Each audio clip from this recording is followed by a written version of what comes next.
And we're back. This is live from the Center for Performing Arts at Rhinebeck. This is our February show. It's very cold out there, but if you come to the center, you'll get warmed up. I just want to remind everybody that playing January 30th through February 1st is the second of our Pay What You Will initiatives. Sing for Their Supper, which is benefiting the Red Hook and Rhinebeck various food pantries in the communities. It brings together members of local church choirs under the direction of Richard Totman. Again, this is by donation only. You can either do it in advance by calling our box office, 876-3080, Tuesday through Friday between the hours of noon and 5, Saturday 1 to 5. Always 24 hours a day online, www.centerforperformingarts.org. It's a worthwhile endeavor, and again, all the proceeds, actually it's all the proceeds, everything is a net on this show. January 30th, February 1, food pantries, and even though we live in the Hudson Valley, the northern part of the Hudson Valley, we think everybody drives a BMW. No, that's not true. Some people are hungry, believe it or not. Big show in February. The Who's classic rock opera, Tommy, being presented by Castaway Players. Castaway Players is on the cover of our brochure, their photo from their recent production of Grease, which was just last summer, right? When did you do that? September. September. We got you on the cover already. Being directed, produced, starring, musical direction, the whole 9 yards. Sean Matthew Whiteford, who's down there at the end, and Juliana DiPietro, who also goes by the name of Jules. So I'm just going to call you Jules. Yeah. So this show opens on Feb 6, plays to Feb 22, 3 weekends, 8 p.m. Friday and Saturday, 3 p.m. on Sunday. Tickets are $26, $24. Why did you want to do this show? I mean, this is the first rock opera ever, actually. Jesus Christ Superstar came after this. Yeah, it's the first of its kind, and we've never done it before. And I guess we're sort of the rock musical group around the area, and it's a one. That's your moniker. It's our like Castaway rock musical guys. But and we've never done it before. Right. We've never really. It's just never been really the right time for it, and now is the right time for it. You got a great cast here. It's been a blast.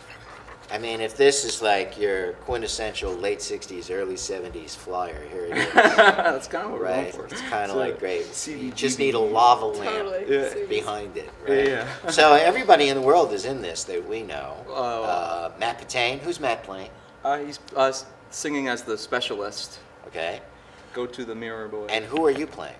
I'm playing the role of Cousin Kevin. Cousin Kevin. And Jules, who are you? I'm the Acid Queen. Oh, cool. And she'll be singing that. That is so cool. That's a great number. Great number. And some of these people I don't know. Well, Nate I know. Nate Dodson. Nate, yeah. He's also helping with the scenic design for the show. Cool. Well. So you're doing this the way they did it. You're doing it the way the Who originally did it. You're doing it as a concert version. I would say it has a very similar vibe and energy to those original concerts. You know, I mean, in this particular version we're doing, the band is front and center. You know, we have on stage, and singers are embodying these characters, the handheld microphones, and just like emoting. You know, it's like it's not too different from when the Who would do it. You know, we're really trying to just bring out that original excitement from that album. You know, in those original. What is the year of that album? 1968. 68, my goodness. Yeah. Long time. Were you born then? No. Were you born then? I wish. You were. I think maybe I was reincarnated. 86. You were born in 86? Yeah. Get out of here now. I was born in Japan. It just surrendered. That's fine. We're all here now. So you were just in Greece. Yeah. Who were you in Greece? I was Rizzo. And you had a great time? Oh, God, yeah. That Fabulous. was so fun. Yeah. Good show. Yeah. And you were in that as well. Mm-hmm. And you directed that. Yes. And you produced that.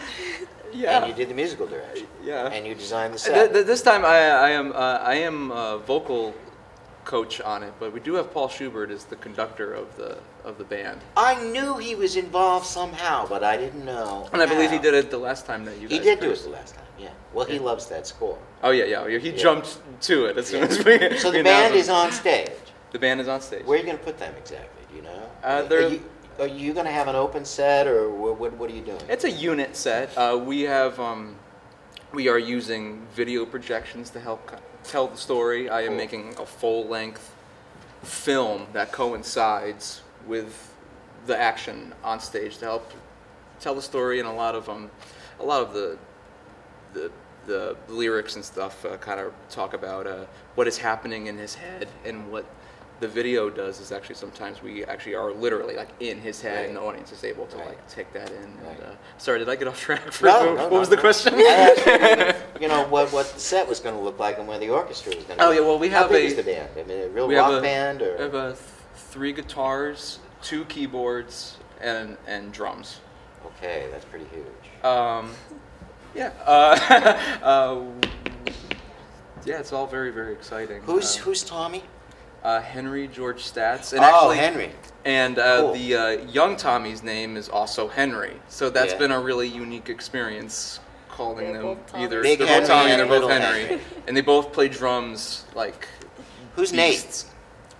Nate is part of the, what I was going to say is we have like a rock choir, related almost kind of like a gospel choir, that is on stage the whole time, and they sing backup vocals, and they embody other characters throughout the whole thing, and Nate does that. Nate? And Todd Michael Thomas is Uncle Ernie? Tentatively. Tentatively? Yeah. Oh, okay. All right. Just And- cut that out. All right. Tentatively, Todd Michael Thomas is Uncle Ernie, tentatively. So what are you doing other than this?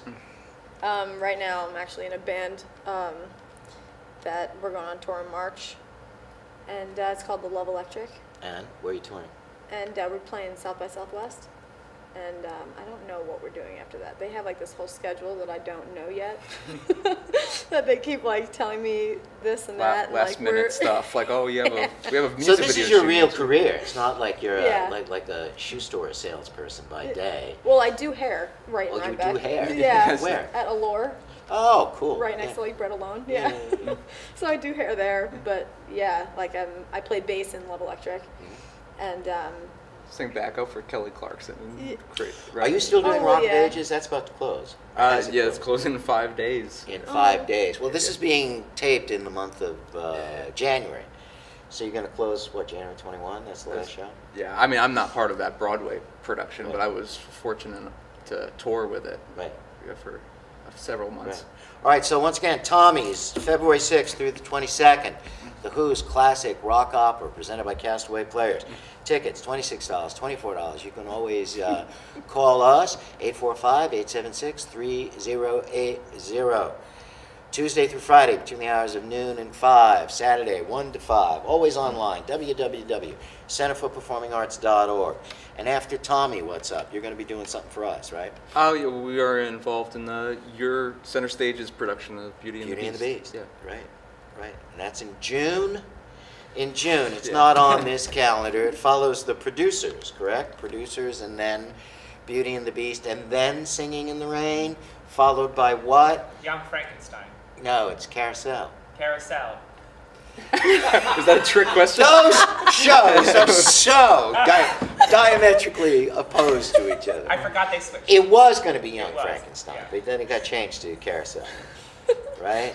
That's how I keep my job. Who knows? Yeah, that's how you keep your job barely. RTS production of Carousel, the Up in One production of Singing in the Rain, the Center Stage production of Beauty and the Beast, and also the Center Stage production of The Producers, which is right before that.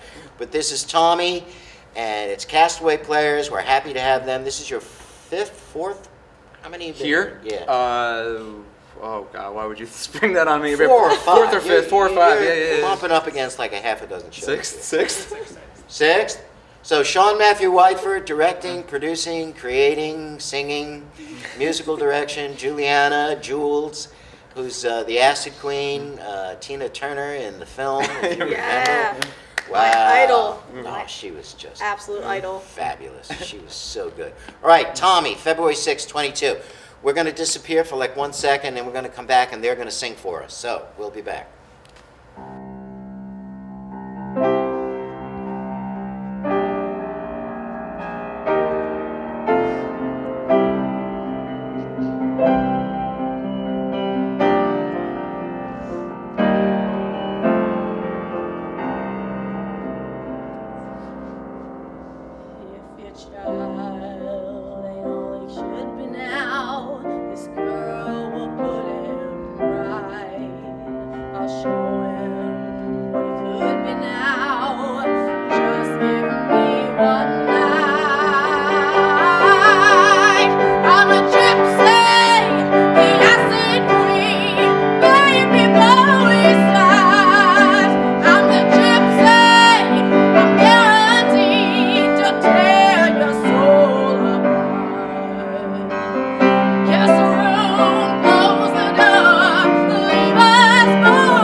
And we're back, and once again, that was Sean Whiteford and Juliana DiPietro, and that is Tommy, opening at the Center, February 6th, plays till the 22nd.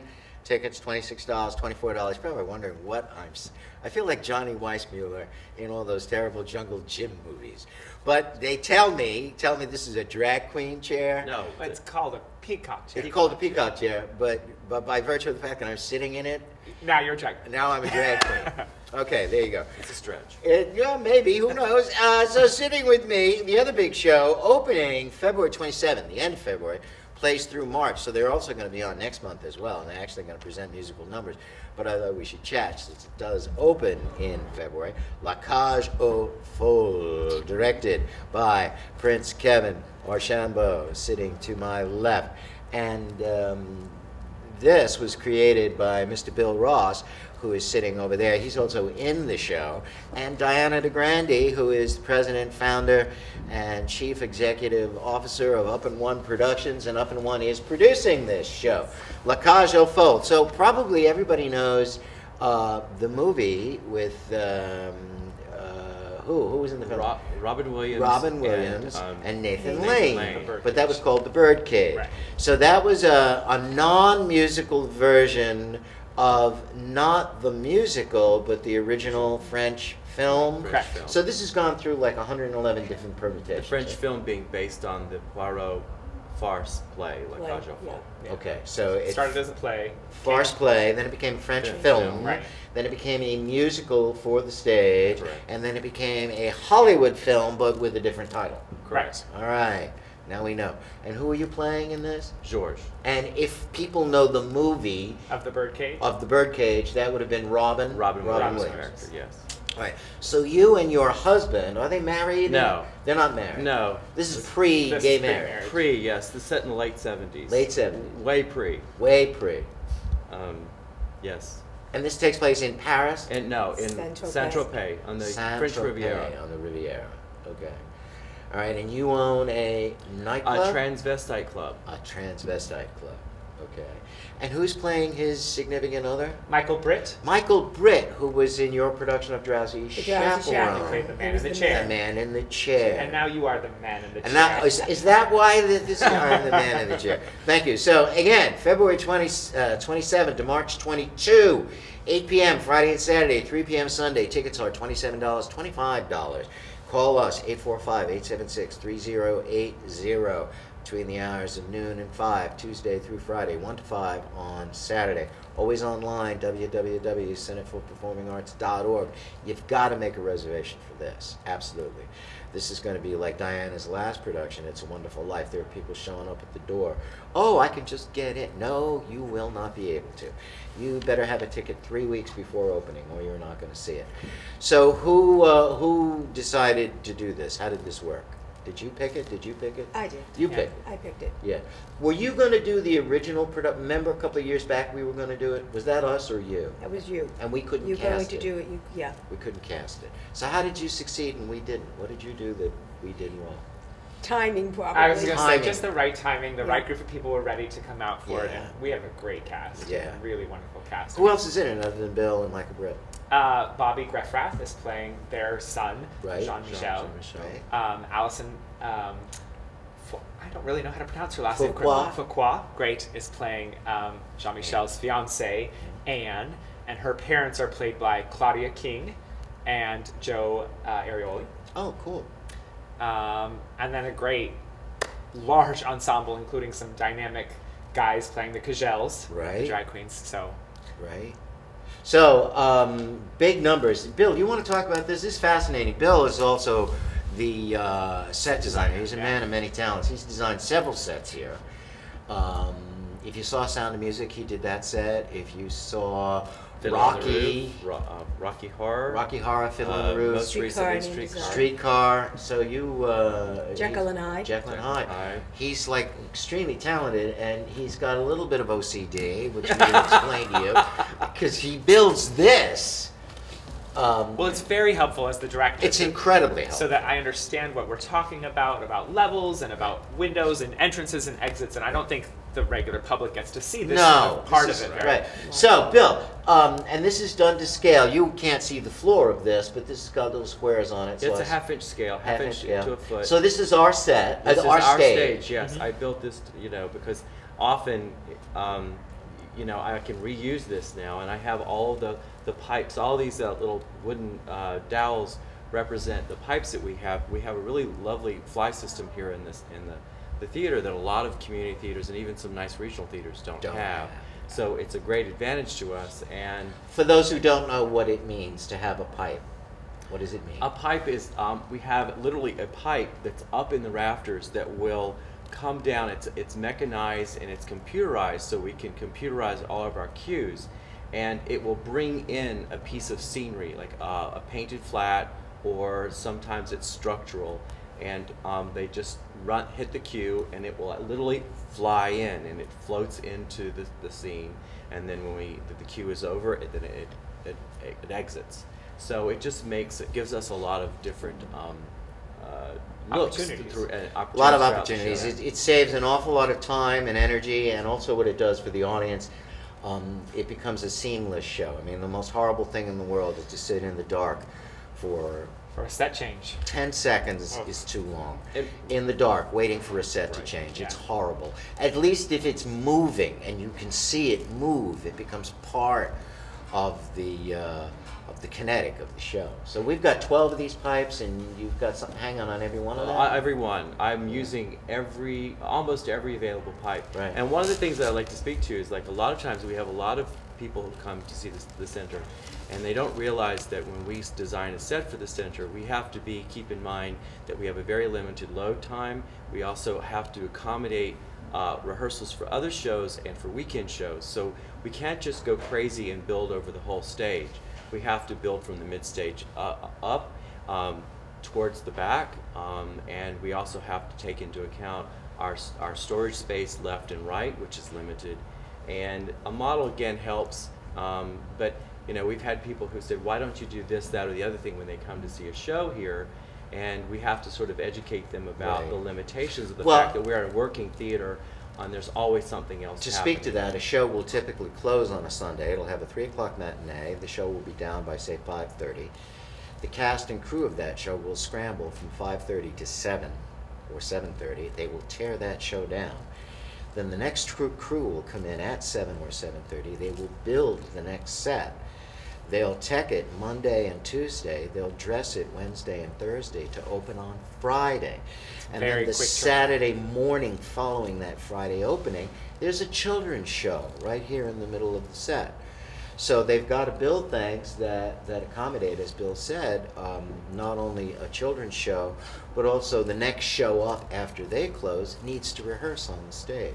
Which is why we call production week Hell Week. Production week is Hell Week. We try to avoid that, though. Yeah. Well, but typically, Preparation. I have to give Bill a compliment. The shows that he has designed and loaded, and usually an up-in-one show, I have to say, with Kevin at the helm and Diana producing, it's pretty seamless. It comes in, it's on time, it gets done. There's no hysterics. Some of the other folks, I won't mention any names. There's a lot of hair pulling. You're already and in trouble. Screaming, and well, myself included. I'm screaming and yelling and carrying on because you don't think. This at least. This eliminates. prevents that. It prevents. It really lets us see where we're How long going. did it take you to do this? I did this over the Christmas and New Year holiday. How many hours? I would say about 40. To build this And planning. and plan it. So what did you spring off of? What did you guys sit down and say that I want to be able to Well, move from the- scene 1 to 2 to 3 The to 4 biggest, like well, this? And if you read Look the at the libretto, script, it's pretty yeah. laid out that you can't. All the scene changes have to be really seamless. But one of the biggest things that Diana and Kevin and I met about was, where do we want the orchestra? Again, in this theater, we don't have a true pit. Right. And we wanted the orchestra on stage, and it's difficult to put the orchestra on stage if they're not center. So one of the things that we're doing here that we've never quite done before is that we're having the orchestra on stage, but they're going to split center, so that, as you can see, the middle curtain will open, and we can actually have performances on either side of this middle curtain. And where's the band? And the orchestra is going to be on either side. Oh. And what we've done is I've actually put it in the middle, but there's a little platform that's going to be on either side of this main stage that will create sort of a pit, and it will be a passerella for the Kajels to use during the show. But there's a lot of banter with the actors to the orchestra To the because orchestra, it but is they're in part, this because show. it's in a club. Exactly. It's in a club. So we But wanted you to be also able to have to accommodate their apartment as well, don't you? We do, which is going to be 2 units that are probably going to get pushed on to create a wall unit with a door.